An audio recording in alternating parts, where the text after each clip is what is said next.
here it is.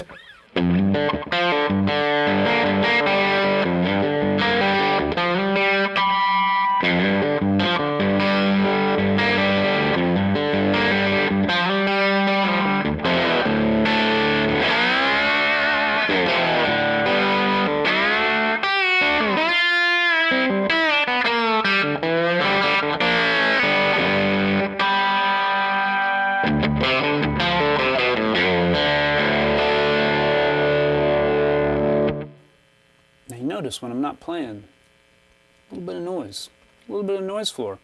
Good afternoon, friends. I hope you're doing well. My name's Justin. I'm a studio guitarist in Nashville, Tennessee. And I wanted to do a video today and talk about noise in your guitar chain and how much of a deal breaker is it. I'm in Blackbird D right now, which is a fantastic room. We're here for the whole week. Let me just show you some of the gear that I'm using, and I'll show you the guitars that I have. I've only got one humbucker guitar. I'm using single coils on a lot of this, and there's a bit of a noise floor. Does that really matter? Let's talk about that. So here's my gear. I've got the sweet 94 matchless SC30. I'm using it as a head. It's in its own case, which is cool. It can just be wheeled in and sit next to my rack of amps. The old 100-watt Black Star is getting some love on this record. And then, of course, the JO12, the Bassman. Got a Tyler head down there. And then my sweet Marshall 50-watt metal face, but plexi guts. So check out the guitars I have. These are what I've been using mostly. I have the Novo tuned down a whole step, so I can drop the low string to C and get some baritone sounds, but I'm using the Les Paul, for some of the rock stuff. Using the Novo and the Jazzmaster for mostly everything, and then the 12 string with those lipstick pickups, and my old Danacaster Telly. And then, I've also got this rack of guitars out in the hallway. My vault, it's got a Gretsch in it.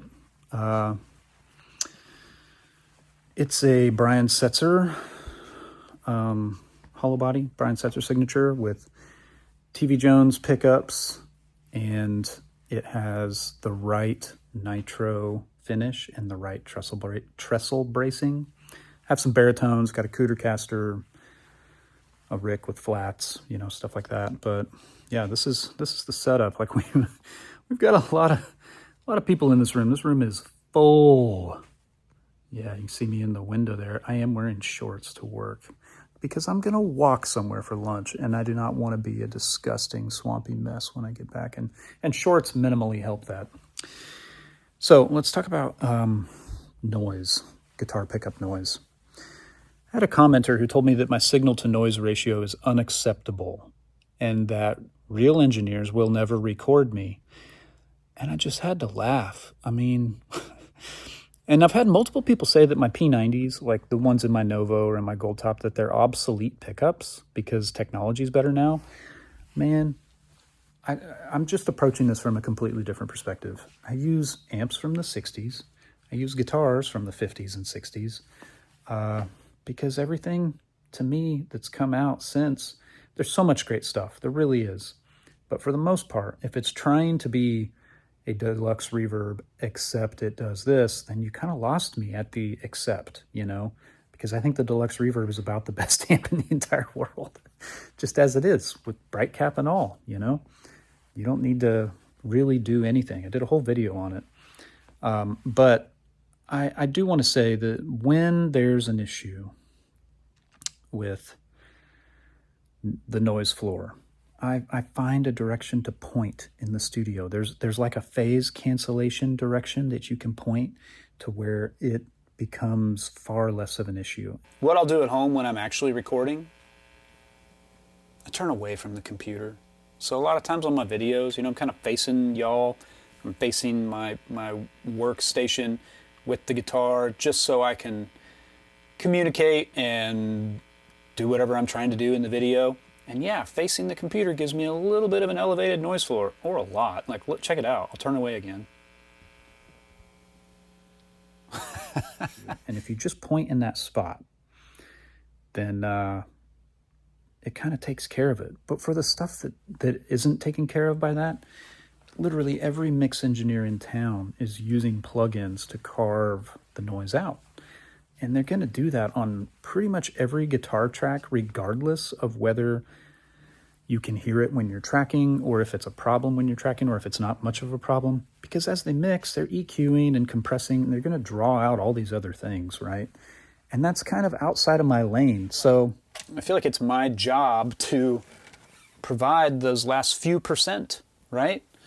If you're being paid to do it, and some of you are going to say, well, you know, you're being paid to provide a clean, noise-free track. No, I'm not. No, I am not. Nobody is not getting called because there's single coil noise in their guitar track. I can promise you that. Like, I grew up playing live, you know, plugging an amp in, playing a Strat or a Tele or whatever. I mean, if you're plugged in underneath a neon sign at a bar, like, good luck. Even with humbuckers, it's going to be atrocious.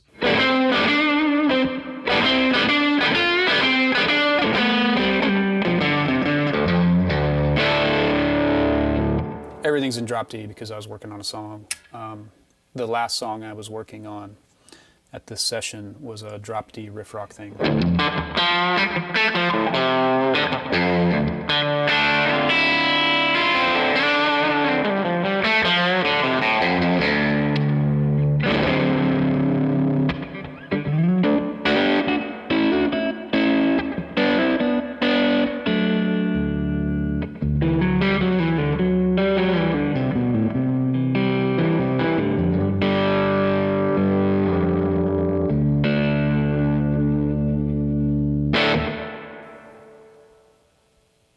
Yeah, I mean, with just the box of rock on, this is almost dead silent.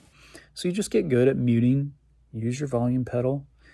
It's not a huge deal. So, I don't know. I mean, I just had to laugh at the guy who told me that professional engineers won't record me. And I'm like, what? That's my job. That's what they do. That's what I do every day. Like, come on. Oh yeah, this is cool. Check this out. Reverb chamber. We use that, prop that door open and use it for room sounds for the drums. And here's like Blackbird's networking hallway. Just gonna bring you out here, show you my little rack of guitars. Yeah, so I've picked some out of here already. Got two Berries, the Gretsch, the Rick, this little Airline. That's a reissue, but I found original Hershey bar pickups to put in it. And I've got a drawer of just extra things that I need, so. Anyway, I'm gonna walk to lunch. I hope you guys have a fantastic day. See ya.